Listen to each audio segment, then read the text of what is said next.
Hello and welcome to the Varietal Show. My name is Rory and you're watching Varietal Literature's YouTube channel, which is a group of writers from Vancouver who like to post up stories and do live streams like this where we create stories. And what we're doing tonight, Bob Ross is the best way I can describe it, but obviously I'm not Bob Ross. I'm pretending I am. But sort of where we're going to write together. We're going to use sort of character prompts and stuff like that. And then I'm going to talk to you a little bit about like how I put together stuff in writing as a writer. And if you want, in the chat, you can you can talk to me a little bit about it, but you can also create some of your own content based off our prompts and put it in there. I'll read it aloud. You don't have to even do that either. You can just write it on your own at home, share none of it. Nobody's obligated to share anything. But it's going to be kind of like the paint along that you would get with Bob Ross, but with writing. And we did this last week, and we had quite a bit of fun with it last week. It went a lot better, actually, than I thought it would go. So, thought I'd see how we do with a character version of it. We were doing background descriptions last week. This week, we're going to do with character introductions. We'll look at some examples. I'll talk to you a little bit about like what I think about and how I approach them. And maybe some missteps people make, and then we'll write a few. And if you don't like the blabber and you just want to know what kind of stuff we came up with, and you're not watching this live, obviously for me right now it's live, down in the description below there will be timestamps to jump ahead to key points in the stream. It'll last about an hour. Yeah, that's about it. We're just writing stuff live together. This is going to be about character introductions. I see there's a little bit of chat already going on. GS says, good evening. Hi, Bob. Good evening, GS. Big Drew says, ahoy. Ahoy back to ahoy hoy. But they are driving, so they'll be active a little bit later. That's fine. Obviously, when you're on a stoplight or something, pull out your phone and start writing. No, I'm kidding. Everyone should do the safest thing possible all the time. Yeah, okay.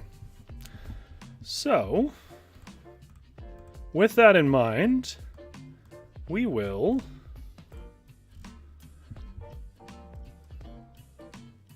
do our little switchover.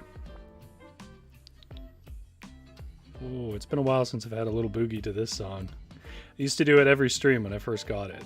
And then it sort of started drifting more into the background. I think it's about time we had a little boogie again.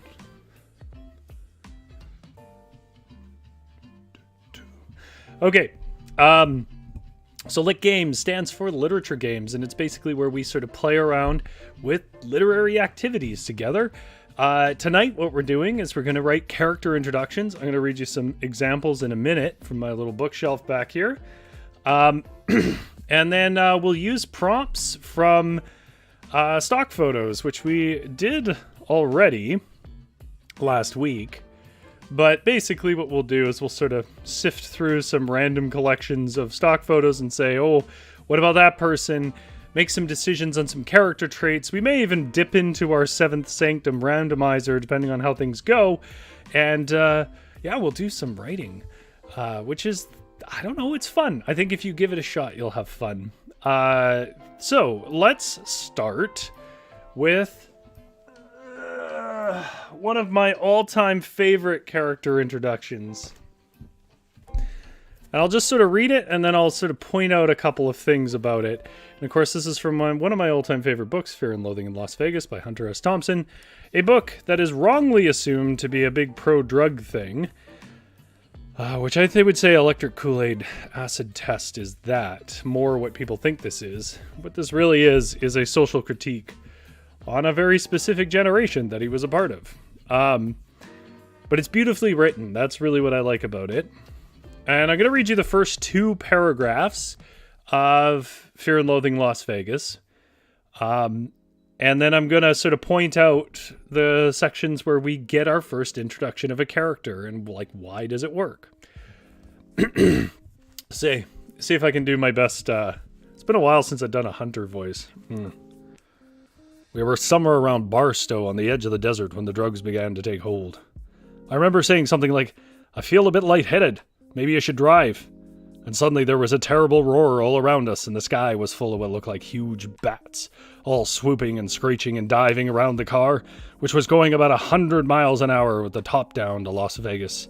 And a voice was screaming, "Holy Jesus! What are these goddamn animals?" Then it was quiet again. My attorney had taken his shirt off and was pouring beer on his chest to facilitate the tanning process. "What the hell are you yelling about?" he muttered, staring up at the sun with his eyes closed and covered with wraparound Spanish sunglasses.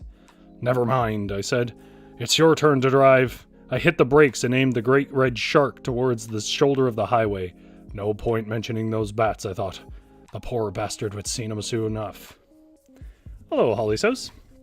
Okay, so the lines that really introduce first of all, we get the introduction of Hunter S. Thompson through his observations of the world. But the one I really want to focus on is how he introduces his attorney here. My attorney had taken his shirt off and was pouring beer on his chest to facilitate the tanning process. "What the hell are you yelling about?" he muttered, staring up at the sun with his eyes closed and covered with wraparound Spanish sunglasses. So, in 3 sentences there, we learn a lot about the character, and one of them we learn is that he's kind of disgusting, which plays through the whole book. That he has this sort of aesthetic that evokes like Dionysus or gods of wine and beer and excess, right? That he's a little nuts because obviously beer isn't going to do anything for tanning, and that he's somewhat disinterested in the distress of his friend. So we get a lot from there, and then I'm going to read a much shorter one from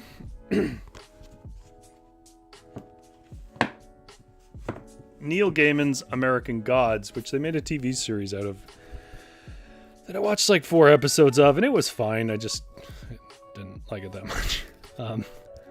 It really had no problems. I just don't really I just never really got into it, I guess. So this is the first paragraph of the book. You're missing no context. Shadow had done 3 years in prison. He was big enough and looked don't fuck with me enough that his biggest problem was killing time. So he kept himself in shape and taught himself coin tricks and thought a lot about how much he loved his wife. There are some important things in there that I won't dig into too much because it kind of gives away parts of the plot. But Neil Gaiman does an interesting job there, which is he wants to point out that he's in prison, which immediately paints a picture, but then he wants to differentiate him from that picture. So 3 years in prison obviously means that he did something serious, right? Like right away that number is meaningfully picked. Anything, because it's at that point it's a felony, right? And then he points out that like he wouldn't have had that much of a distressing time because he's very intimidating, but that obviously he did not spend his time picking fights or trying to be the toughest. Instead, he keeps to himself and does these kind of solitary tricks. And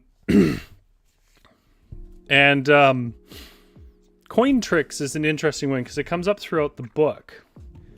And it's kind of, he's not always the best at it, but sometimes he does good things. But right away, it gives us something to hang on to about the character. It's sort of a character quirk that is memorable. GS says, that's a loaded first sentence. It sure is. So what I'm going to do here is, since I highlighted this person, why not? I am going to...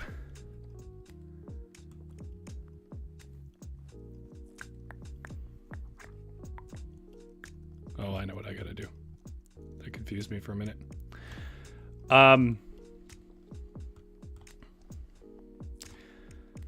Let's just start with this picture. And we will get this one in there.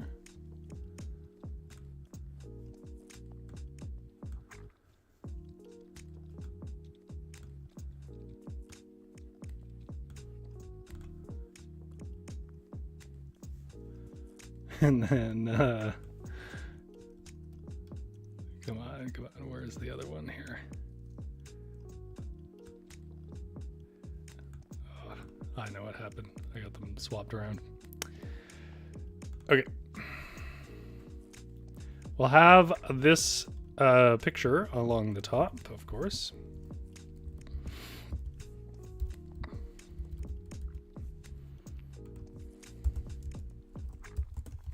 Character edition. There we go. And as with before, we'll shrink that size way down. Hopefully people can still read that. Okay. Whoops. So chat, what do you think her name is? That's the tricky part. To be honest, I can write 100 characters in like an hour, but coming up with names, my God, that could take days. She looks like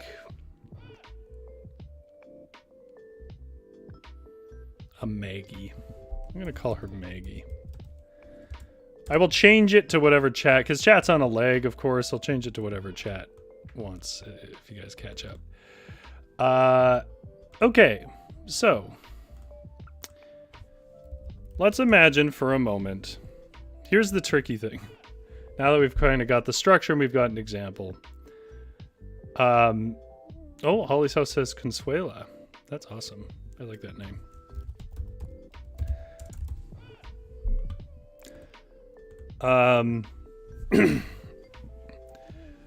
Okay, so here's the basic premise that I want you guys to think of.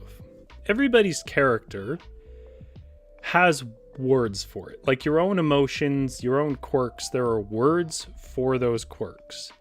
However, for example, you might be anxious, right? However, when a person encounters you and goes, that person is anxious, they're using the word anxiety to summarize something you're presenting. Hopefully I haven't lost anybody at this point. So what that means is, when you're writing, what you want to know, what you want to put on the page, is the stuff that happens that causes the reader to conclude that person is anxious, with as little as possible telling them they're anxious. The way that you learn how people are is the way they act in front of you, not by words like that. So, for example, instead of saying, Consuela was a happy person, it's not that there's anything wrong with that. Here's my own truism that I'll come back to several times. There are no rules in writing, only guidelines, and most of them have exceptions anyways. But, just in general, Consuela was a happy person. Versus Consuela smiled at every passing person. Now, what's the difference between those? Well, in one case, happy could be a lot of things to a person, but you're being more specific and helping paint the picture of the character when you do that. Right? I see GS is already picking up on it. Like a person who is anxious is fidgety and glances around a lot and seems to startle easy and maybe laughs a little too hard. And sometimes you call more attention to it and sometimes you just sort of leave it there for the reader to get or sometimes miss the point of. But the point is I want to present. When you're introducing a character, you want to present a scenario that establishes what is probably the most important character trait about that character in this story, which brings me to point number 2. And that is, storybook characters, even ones based on real life, like in Fear and Loathing in Las Vegas, are not the same as a human being. And what I mean by that is, a human being is complex, fickle, and prone to rapid change. So like you get mood swings, you get a lot of strange traits and mixed opinions. And, you know, you ask a person something in the morning and they might agree with it and then disagree with it by the night. Like, people are all over the place and not that solid. But in a story, a person is serving a role. And the role that they're serving is some sort of metaphorical or relatable thing. They're sort of representing an idea in the story. And as a result, you tend to build their character around one prominent trait, which isn't how you should look at real people, but it is how people work in stories. So, with that in mind, you need like a focused trait, and then some of the counterpoints can come out of that about that character. So in the case of Consuela, she seems very happy. So instead of Consuela was a happy person, Consuela smiled at every passing person,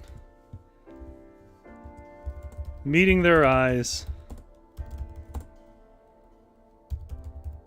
from her, meeting her eyes with her warm,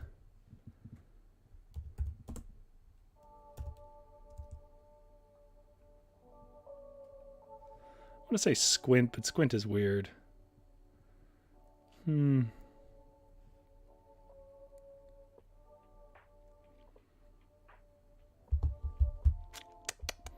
Can't go back to the smile. Meaning, how would I frame those eyes without being too specific, but capturing the feeling of it?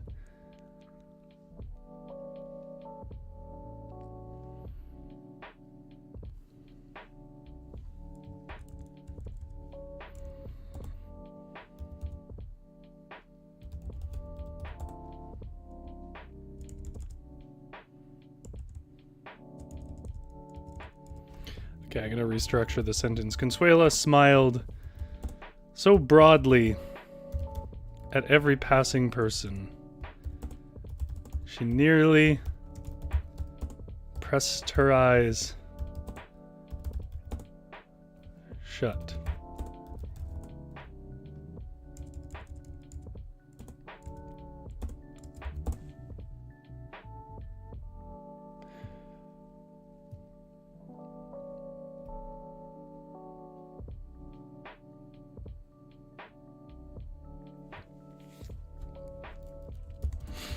If someone acknowledged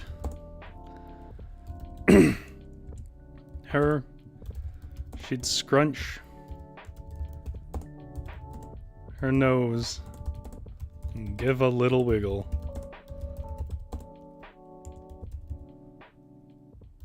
And it always seemed impromptu.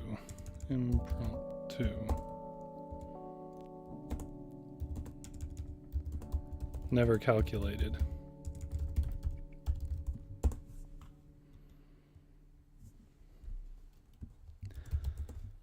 She dropped a loonie in every tip jar, but only when the cashier was there with her.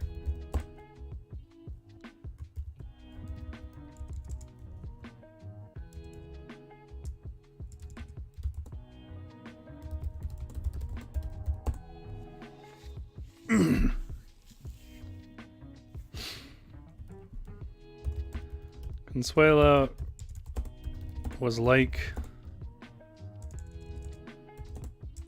was one of those people. It seemed to, it served as a concierge to the world and took tips in the form of praise or goodwill.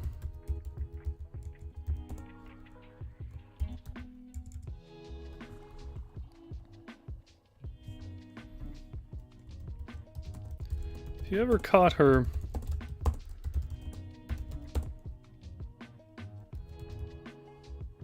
when she wasn't all aware, wasn't entirely aware. Maybe as she scanned her phone, you'd see the smile melt away, and how tired her eyes really were. Well, Big Drew's here. Okay, let's see what people got. Holly's House says Consuela had to keep the smile on as the TSA agent scanned her body. She knew from the last few runs that smiles were less suspicious. Oh, I see we got a story developing here. Her illicit cargo shifted in her stomach. Thank goodness for short trips. She smiled wider. The only note I would give is, well, they don't generally put it in their stomach. Maybe there's some version of that works. Big Drew says the clock reads 1:34 as the moonlit pierced the sunroof of Hillary's Audi. Everyone's doing an action movie here. That's great. I can't do this anymore, she loudly exclaimed before the car came to a screeching halt in the middle of the highway. Her auburn hair danced on the breeze as the moonlight illuminated her hazel eyes. A frown took hold of her face where once a glowing smile sat, and she shivered in the cool night air. Very good. So mine was, Consuela smiled so broadly at every passing person, she nearly pressed her eyes shut. If someone acknowledged her, she'd scrunch her nose and give a little wiggle. It always seemed impromptu, never calculated. She dropped a loonie in every tip jar, but only when the cashier was there to smile with her. Consuela was one of those people that served as a concierge to the world and took tips in the form of praise or goodwill. If you ever caught her when she wasn't entirely aware, maybe as she scanned her phone... I should start this with however, to tip the audience that this is not just an extension of that description, but a counterpoint. You'd see the smile melt away and how tired her eyes really were. Oh, good job, guys. So, like, you can even... I don't really embrace being too systematic about writing, but if you're ever having a hard time with this, like, how do I make a character that isn't me, basically, which is a thing that a lot of people struggle with, and I struggled with when I started, try to, like, think of it like, you can be a little clunky about it at first just to get used to it, which is sort of, what is it I want to say about their emotional state or where their thoughts are at, and what behavior, like trying to make like a little chart in your head for it, or even on paper if you really need it, what behavior reveals that to me in my life. You know, when you're riding on the train and you see someone across from you and you go, that person seems sad. Take a breath and try to absorb what it is about them that tells you they're sad, because they're not talking to you, right? Is it the posture? Is it the way that they hold their face? And those are the details you will then pick from when you're sitting in the room writing to piece together a tale of a sad person, right? It is by far the trickiest thing, because humans are dynamic and incredibly detailed. And one of the tricks of any art is knowing what you can leave out that still leaves the same impression as all the details. And that is tough, but that is judgment, and that comes with practice. Okay, so let's look at another picture. Whoops, not that one. Let's do wild people. Let's try that, see if it brings anything up. Oh, so crazy. This is like Instagram wild. I don't just want us to be writing about pretty Instagram model girls. But it feels like a lot of that. Okay, well, there's someone. There is someone who looks like they have a story and have lived a life. So, I mean, first and foremost, we need a name. So, chat, if you have a name in mind. Then let me know. and we'll do our second one. And while that kind of happens, like, for example, there was a little bit of this going on in the chat, but just to put some structure to it, let's take the big, like, 4 emotions, which is anxiety, joy,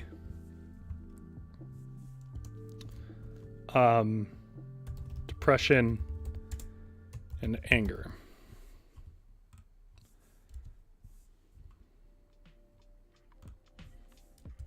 I'll just cram these together here.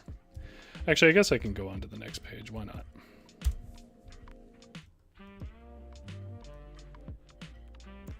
You know, anxiety, if you want to code that into behavior, that can be, you know, furtive glancing. Did I misspell that? Furtive? Furtive. Added in a syllable's worth of TIs there. Furtive glancing, excessive fiddling, and that can be, you know, hands, feet, lips, even fiddling with your hair.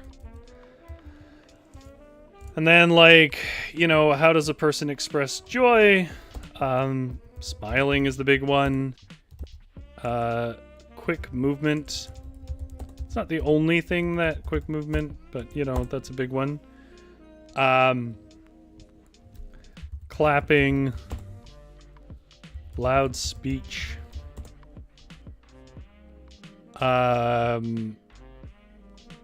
Hugging, so on. And then, you know, with depression, there's obviously slow movements, distant glances, slumped posture, brief responses, and so on. And then, like, with anger, there's some obvious stuff here, but, like, even if somebody is suppressing it, there's sort of reddened cheeks, grinding teeth, growling words, shouting, slamming doors, and so on. So, like, you know, just to get at what I'm pointing out, which is, you know, you need to capture how it is that you find out that a person is inhabited by such a feeling.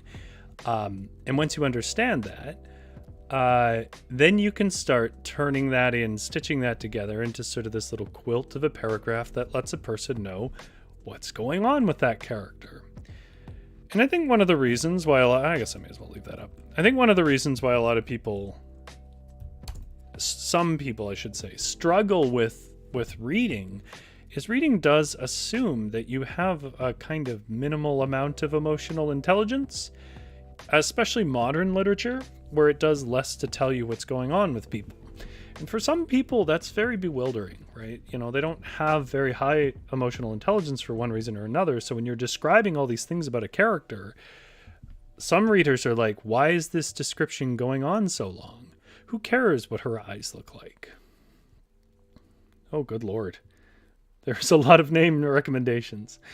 Okay, so we've got Eugenia, Beatrice, and Felicita from Big Drew. More from Big Drew. Anja, Consuela too. GS says some Hungarian name. Well, that's a cop-out. Hollyso says dementia. Well, that's dark. Big Drew says Termancha. Clevlex. Ruth. Hollyso says Yaga Baba, which I assume is a reference to Baba Yaga. Big Drew says Cordelia Elda. Let's go with Eugenia.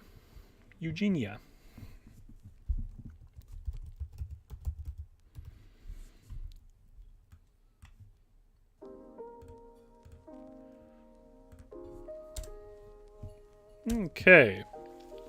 Now, the traditional thing is to talk about, like, the wisdom in the face and, you know, here's a wizened old person.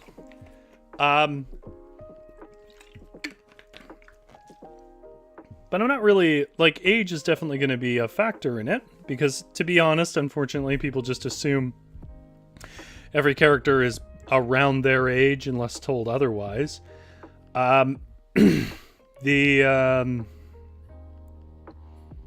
Well, especially if you're, like, in your 20s and 30s. Like, you know, that's a fairly normal thing.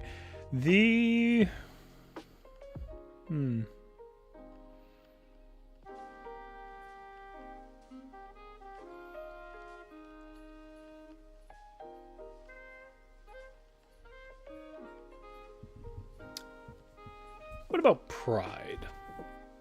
Let's look at, like, not as in Pride Month, but like as in the sense of pride about oneself. Maybe that's what we could capture. Eugenia? I'm just gonna make it Eugenia.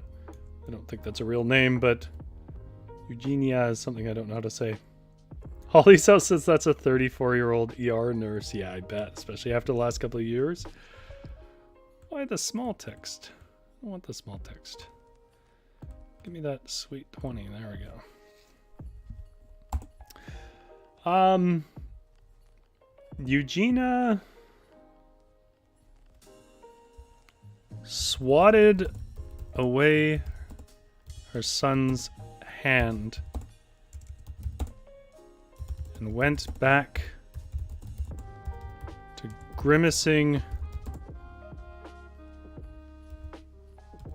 her way through, twisting the can opener. He knew better, of course, but he thought maybe age had humbled her.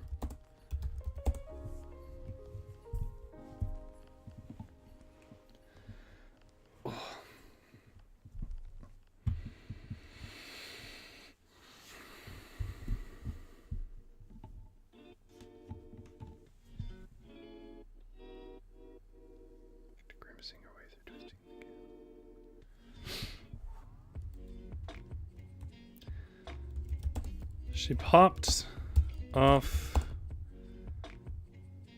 Right, they don't really pop. She twisted off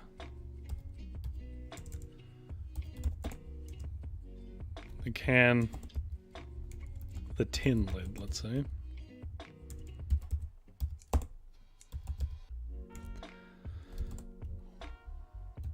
And muttered,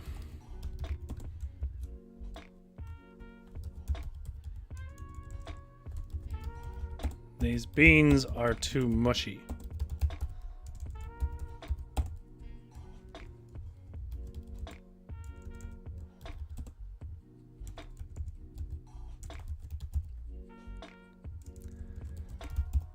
I don't know how you mess up beans.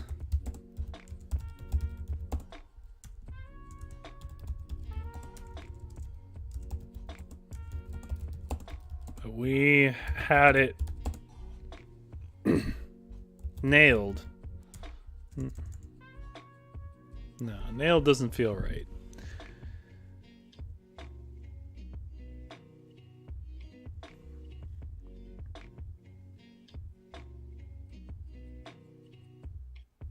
Oh, Big Drew. Yeah, no, I know how to pronounce it, Big Drew. I just didn't like that last syllable. A lot of dark humor going on in the chat. I'll let you guys have your dark humor. These beans are too mushy. I don't know how you mess up beans. When I was a kid, beans were perfect. We made them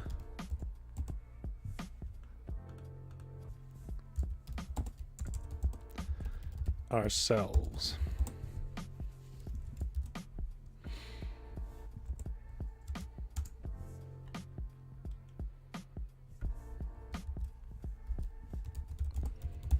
You can get good ones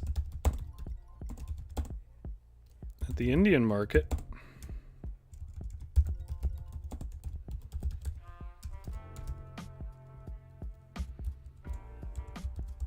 Her son suggested.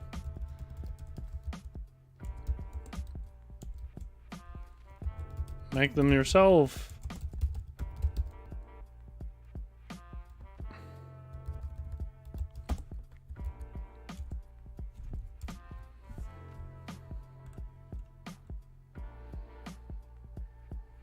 Oh, GS has a good one. We were taught as young girls to make beans. How to make beans the proper way. I like that. Proper. Proper's the right word, isn't it?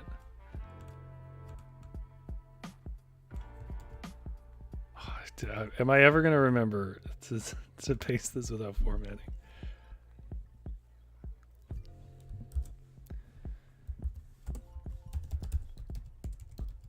They'd swat my behind if I made beans like this.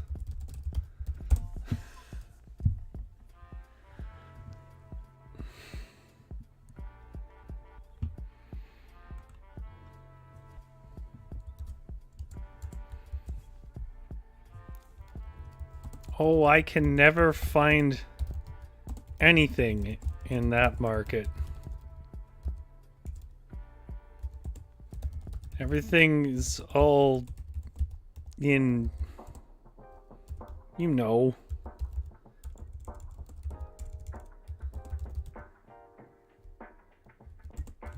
Whatever they call it. Not English.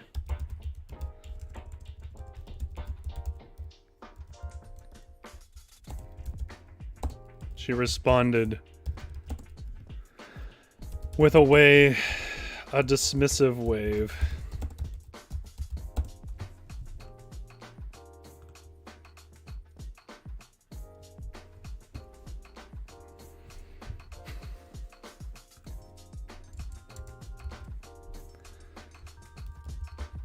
Well, you could just ask someone, Mom?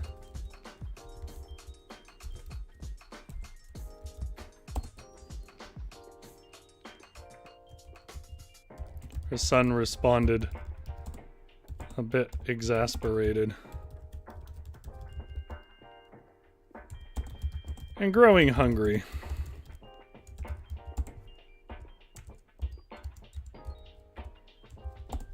I don't need someone to tell me how to shop.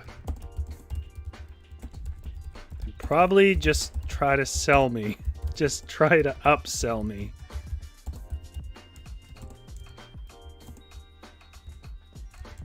Would a woman that age use upsell? I don't know. Try to sell me something I don't need.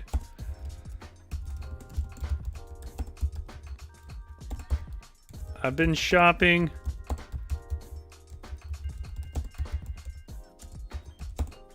Since before I could read.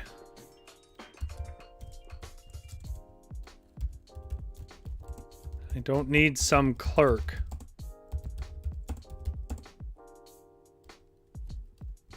hovering about me in their messy store. She said and slammed the fridge to emphasize that there was no more conversation to be had.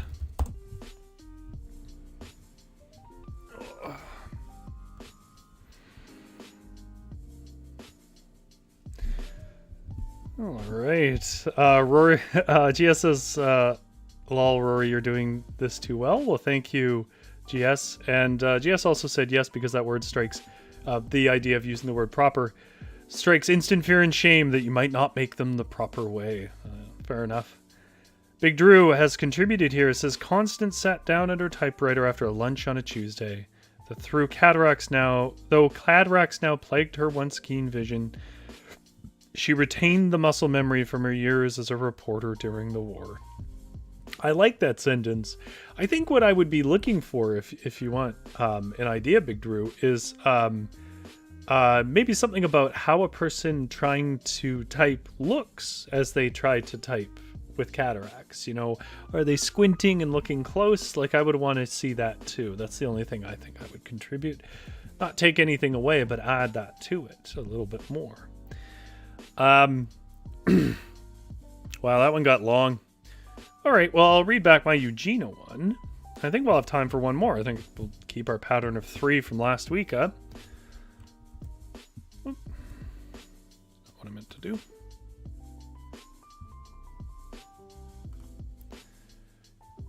Eugenia swatted away her son's hand and went back to grimacing her way through twisting the can opener. He knew better, of course, but he thought maybe age had humbled her. She twisted off the tin lid and muttered, "These beans are too mushy. I don't know how you mess up beans. We were taught as young girls how to make beans the proper way. They'd swap my behind if I made beans like this." "You can get good ones at the Indian market," her son suggested. "Make them yourself." "Oh, I can't find anything in that market." That market? That place. They love saying that. "Everything is all in, you know, whatever they call it, not English," she responded with a dismissive wave. "Well, you could just ask someone, Mum," her son responded, a bit exasperated and growing hungry. "I don't need someone to tell me how to shop. They'd probably just try to sell me something I don't need. I've been shopping since before I could read. I don't need some clerk hovering about me in their messy store," she said, and slammed the fridge to emphasize that there was no more conversation to be had. So, I just want to point out a couple of choices that I make here before I go on. I mean, obviously there's the choice of words and how long a person talks about something. I think an interesting point is a confident person gives a short answer, and an unconfident person, or at least someone talking about something that causes them some kind of anxiety, usually spends more time explaining themselves than necessary. So, for example, you can get good ones at the Indian market. Could have just been, "Can't find things in that place." But then she carries on to explain ways that it might be someone else's fault. And it's, it's sort of implied that it should be in English, and the world's changed and it's not my fault. And then, like, you could just ask someone, which is obviously, if we're talking about a prideful person, especially one getting on in years, that's going to trigger them, right? Which is why the most she says here is that last response, which is 1, 2, 3, arguably 4 sentences. Trying to defend herself against this idea that help is ever possible or needed, possibly needed, I should say. And then the other thing is trying to use actions. The fact that I want to establish that age is affecting her with the grimacing while she works the can opener, but then also the swatting away of the hands. Instead of saying she would never accept help, I open with this idea with this little vignette, this sentence of her refusing help in a very emphatic way from a person she should trust, her own son. And then every suggestion of help is responded to as being unnecessary. But I never actually said she wouldn't accept help, right? Like, that's not a sentence I had to say, because instead I showed you vignettes and conversational pieces that imply that. And it's not being super subtle. I think it's pretty clear what the point is here, but that's sort of the difference between, I don't know, like a children's book where they'll just say it, and more adult literature where we'll take the time to express it. Oh, Big Drew is built on it. She chuckled again. Her smile pulled her wrinkles tight across her face. I really like that. That's a very clear image. Constance was no longer a young woman, but held her beauty in such a way that few would believe her true age. Very good. Killing it as usual, Drew. Okay. So, let's go back to our pictures. What kind of people are we going to look at next?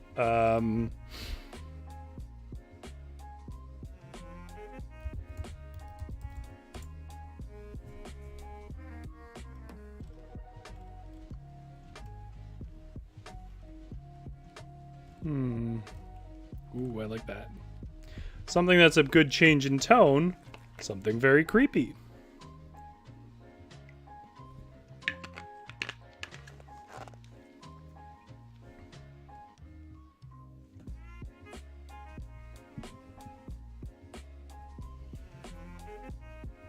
Okay. So this one's a completely different mood. What we were doing before was kind of... Big Drew says, you didn't read the middle part about Constance. Yes, I did. I absolutely did. I read it earlier, though. And I give you a little bit of a suggestion about it. But if you would prefer, Drew, I'll read it again. Constance sat down at her typewriter after lunch on a Tuesday. Though cataracts now plagued her once keen vision, she retained the muscle memory from her years as a reporter during the war.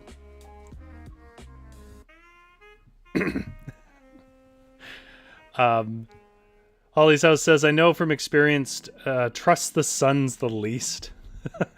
And then Big Drew says, I think Holly's saying that Rory and I are not to be trusted because of our gender. It's true. We have meetings every week. The meeting of all men. And we have the conniving ways that we live. Okay, so let's do sort of a cryptid, a creature. A bit more of a challenging description because, you know, here's the trick with creatures, right? On some level, they cannot behave exactly like us, or there will be no sense of their sort of otherness. However, if you go too far out and weird with your descriptions, then no human being is going to be able to conjure an image of life from it. So where else can you pull stuff from that makes for, you know, a sense of it's not exactly human, but it's not exactly like an object. And the obvious source for this is usually animals. So using kind of language that you would describe animals with, mixed in with some features that you expect from humans, starts to give the sense that you're dealing with an intelligent but untrustworthy thing. GS says creatures are more caricatures. I would argue that basically every book operates by necessity on caricature. That's sort of what I was saying at the beginning, is that the complexity of a character can never match real human complexity. Okay, so what do I want to say about this lady?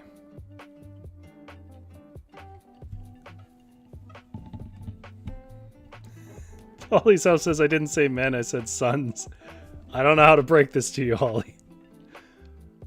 But there's a very good chance that all men are sons. I don't want to speak for all time. Things might change. But I don't know. It's a conspiracy worth looking into. Okay, so I'm going to call this creature the Whistler. I don't know why. We have a mountain here called that. Maybe that's why it made me think of it.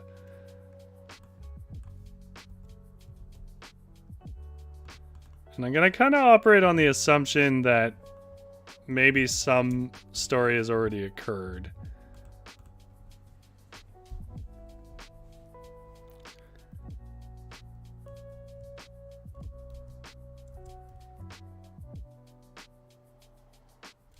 So the first thing I want to think of is like, what kind of movement am I seeing with this character? And obviously it's on all fours.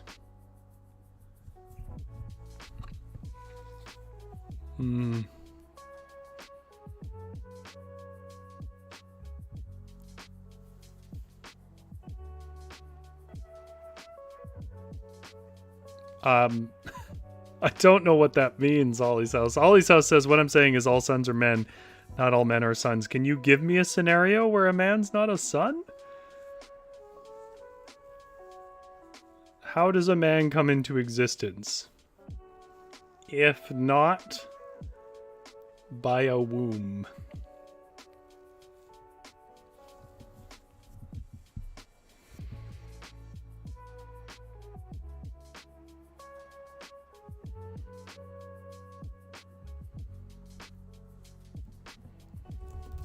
I thought it might have been a crackling campfire.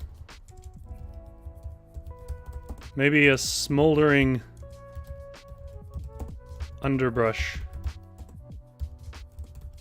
from the lightning storm.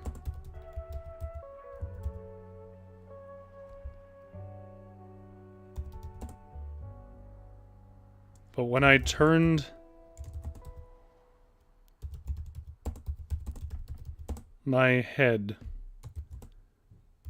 I saw the long black claws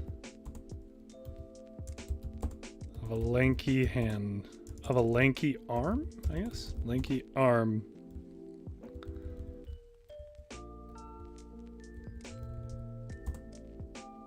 Tearing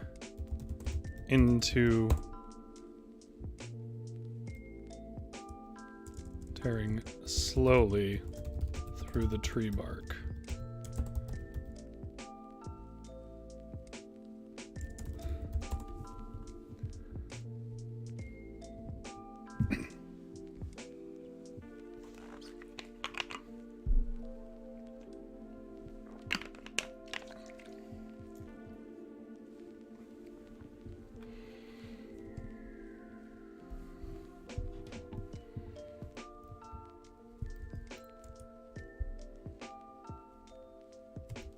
I startled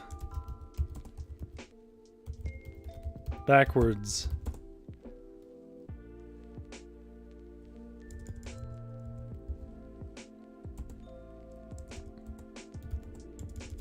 When I saw the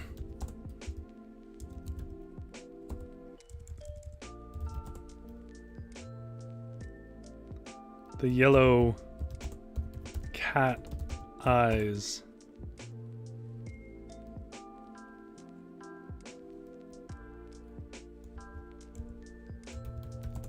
that followed with it.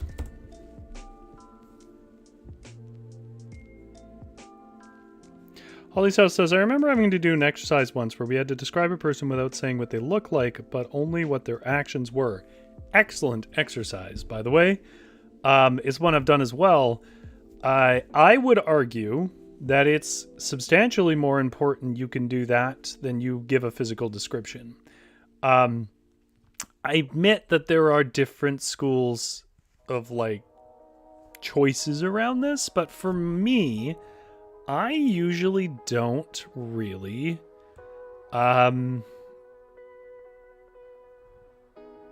I usually don't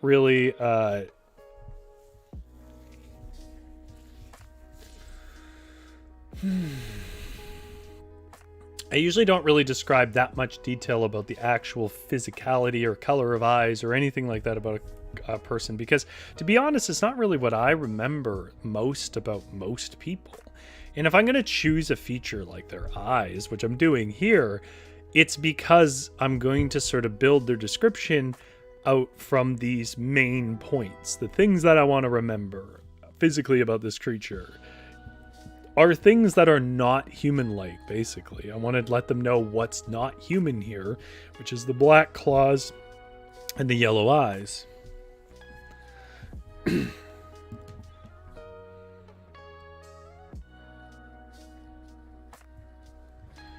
Followed with it, followed behind it, followed from behind it.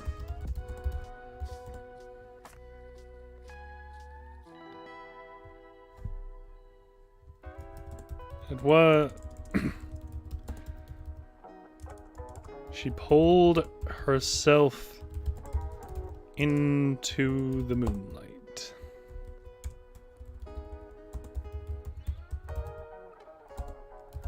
And sniffed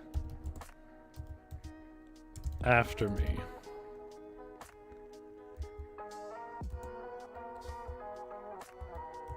She was deliberate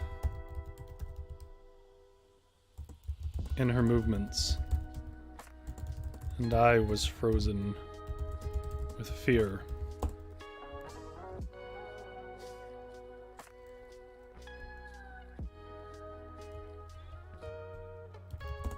As she pulled closer,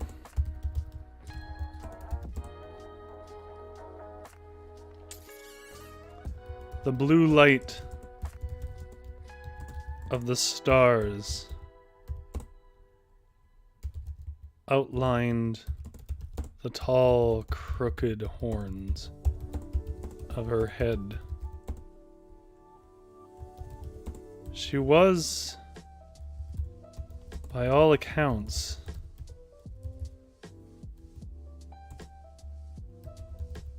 a pretty girl.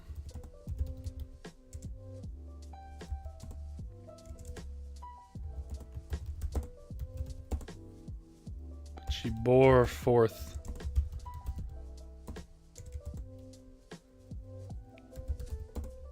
with skulking and bestial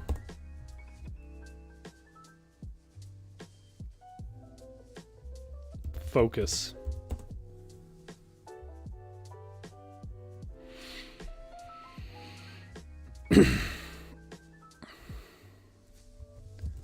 I shouted, "Stay back!"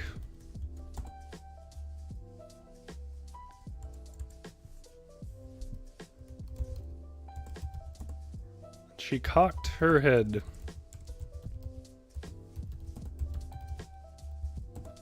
Clucked with her tongue.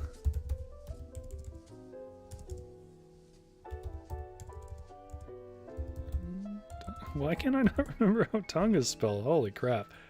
I had one of those moments where everything looked wrong. Clucked with her tongue.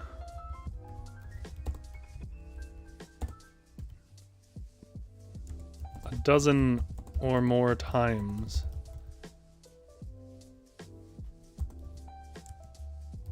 Then gasped and whistled. A shrieking whistle.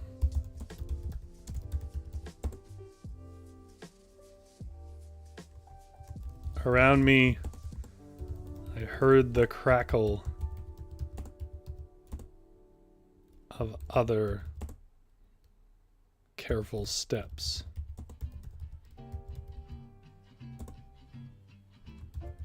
Her movement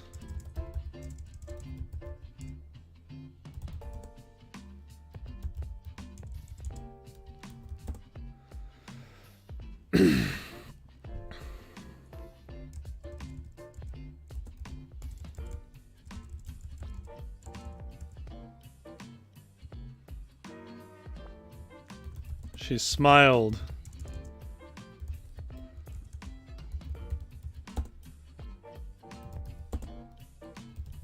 And her cheeks flushed red.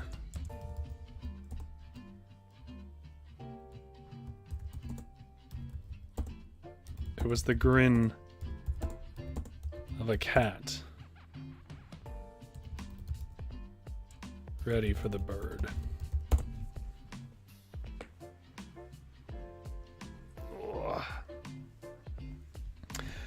Big Drew has written one. It says, the trees were lush and green, but once in a while, without cause or any sort of schedule, the smoke would billow from the heart of the woods. Some say that on moonless nights you could hear the cries of a beast and the terror, some screams of what you could only be described as victims, though there was never any proof of such claims. And then there was a discussion about growl, and Holly's House has the excellent description of guttural utterance. I like that.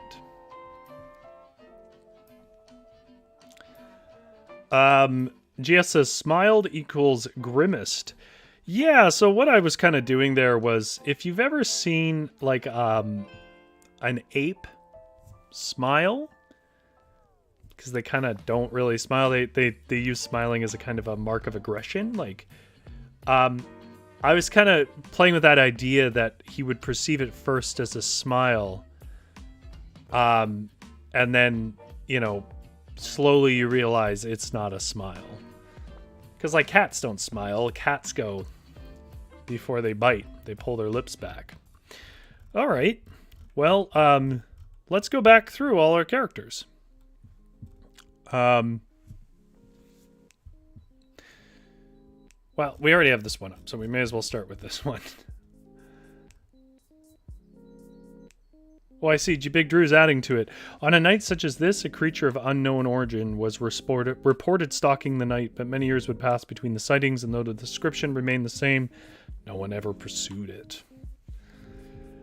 All right. Well, if you have skipped ahead in the video just to see what we wrote, you'll miss the stuff in the chat, so you might want to go back and check that out. But as far as the stuff I came up with, well, this was actually the third one, but we'll start with it because I have the picture up. This picture here was the odd one out we did that was more monstrous, and I called this one the Whistler. I thought it might have been a crackling campfire, maybe smoldering underbrush from the lightning storm, but when I turned my head, I saw the long black claws of a lanky arm tearing slowly through the tree bark. I startled backwards when I saw the yellow cat eyes that pulled from behind it. She pulled herself into the moonlight and sniffed after me. She was deliberate in her movements, and I was frozen with fear. As she pulled closer, the blue light of the stars outlined the tall, crooked horns of her head. She was, by all accounts, a pretty girl, but she bore forth with skulking and bestial focus. I shouted, "Stay back!" And she cocked her head, clucked with her tongue a dozen or more times, then gasped and whistled a shrieking whistle. Around me I heard the crackled of other careful steps. She smiled and her cheeks flushed red. It was the grin of a cat ready for the bird. GS says your kitty has never done that. Oh yeah, I have on my hand right now bite marks from that little jerk. Cats are absolutely abusive partners. They will attack you in vicious ways for no reason. And you'll be like, what the hell? And they'll be like, can we cuddle now? I really miss you. And like, you nearly tore my arm open, you little jerk. And then we did Consuela. So let's go back to Consuela. Actually, I think it makes more sense to do this backwards because then I have them ready. So let's do Eugenia first. This is the picture for Eugenia. Eugenia swatted away her son's hand and went back to grimacing her way through twisting the can opener. He knew better, of course, but he thought maybe age had humbled her. She twisted off the tin lid and muttered, "These beans are too mushy. I don't know how you mess up beans. We were taught as young girls how to make beans the proper way. They'd swap my behind if I made beans like this." "You can get good ones at the Indian market," her son suggested, "and make them yourself." "Oh, I can never find anything in that place. Everything is all in, you know, whatever they call it, not English," she responded with a dismissive wave. "Well, you could just ask someone, Mom," her son responded, a bit exasperated and growing hungry. "I don't need someone to tell me how to shop. They probably just try to sell me something I don't need. I've been shopping since before I could read. I don't need some clerk hovering about me in their messy store," she said, and slammed the fridge to emphasize there was no more conversation to be had.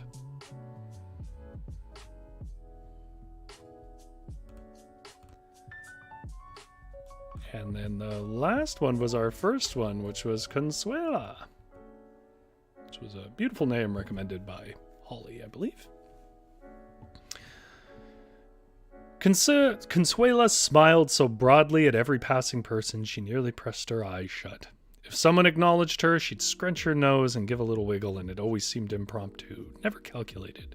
She dropped a loonie in every tip jar, but only when the cashier was there to smile with her. Consuela was one of those people that served as a concierge to the world and took tips in the form of praise or goodwill. However, if you ever caught her when she wasn't entirely aware, maybe as she scanned her phone, you'd see the smile melt away and how tired her eyes really were.